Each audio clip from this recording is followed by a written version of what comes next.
Guys, don't make this mistake. Don't fall into these traps when purchasing a property in Dubai. What's going on, guys? My name is Joe Butler. Welcome back to another video. In today's video, we're going to talk about urgency traps, and we're going to talk about different scenarios in which I've witnessed clients go through and then even come to me almost like their head is absolutely gone. They're thinking, oh my God, I've just done something that I shouldn't have done. And it's all because of different types of pressure that people put on you. Now, don't get me wrong. In Dubai, if you are not fast enough to make a purchase on a brand new launch, or, if you aren't willing to make an offer on that day, trust me, you can lose the deal. And, there is a level of pressure that needs to apply. And even when I'm with my clients, I will apply a healthy amount of pressure if I know that that deal is about to go through. If you don't make that deposit or you don't put that check down, you could lose the deal. And that's something that you can't, deny that happens in such a fast moving market. But in some cases, I've seen these like urgency traps that developers put on clients. And I want to explain, first of all, one of them, which is this. Yeah, we can get you the best unit. It's going to be this facing, it's going to be water facing, it's going to be Burj facing. But then when it actually comes to the time that they book the unit, they say, oh, we've only got the third floor and it's road facing, but rest assured, this unit is the best unit we can give you. And then it's like, they've given them the expectation that they can get them the best unit, but then they actually give them the only unit that's left because they've false promised and under delivered. And then what this does, it creates a sense of urgency for the client to feel like they shouldn't miss out on this project overall. But that can backfire massively,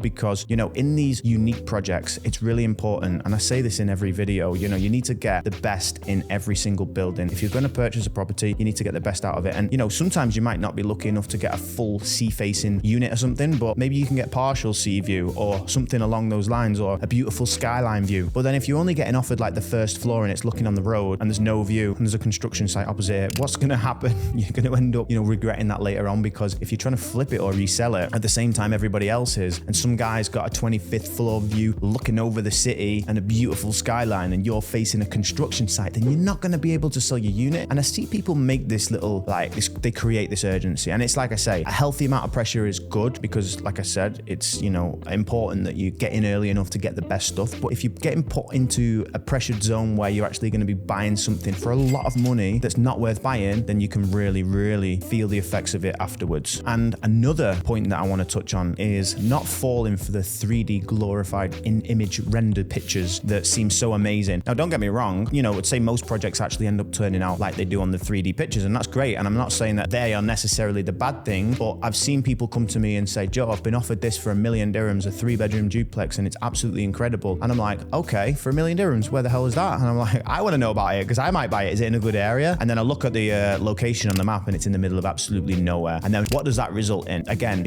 if you're looking at these communities, even if the 3D renders and the communities on the renders look incredible, but let's say the developer's not really heard of, do you actually think that they can deliver a community like that? If Emaar or Damac create a master plan, a 3D picture master plan, there's a very good chance that they are going to deliver it just as they've said, because they've proven, tested it, and they can do it. But then if a new developer is launching a new project and they're offering like ridiculously cheap prices and amazing payment plans in the middle of nowhere, that's when it can get a little bit sticky. Because again, this is another trap you don't want to fall into, where just because it looks good, it doesn't mean it is good. And how can you combat that? How can you, assume that it's gonna, or trust that it's gonna look like that? Well, it comes down to obviously developer reputation. Again, I always say this, it comes down to trusting your broker who's going to make those informed decisions for you. That's why, as an expert, you want to work with somebody like me who's actually going to be able to, give you my honest feedback. I'll say to you, no, I would avoid that at all costs, And this is why, you can make those rational decisions by just working with a developer and just going straight into them. But if you're not articulative about the actual decision, you could actually end up resulting in a loss of a lot of money. And the other trap I see people fall into is that older, you can make 20 or 30% in the next 3 months. You're going to get a massive return on equity. You can flip this property. All is what you need to do is purchase it now. And I want to tell you a little story about this because it was quite sad to see. So recently, an agent friend of mine came to me with a load of distressed deals, right? Emaar distressed deals. And I was saying, why is the guy selling them under original price, right? They're ready in 2025. And he says to me, well, what happened? An agent has approached him, or he's approached an agent and has basically told him, I have X amount of money in the bank. I want to buy a property. Now, what this agent has somehow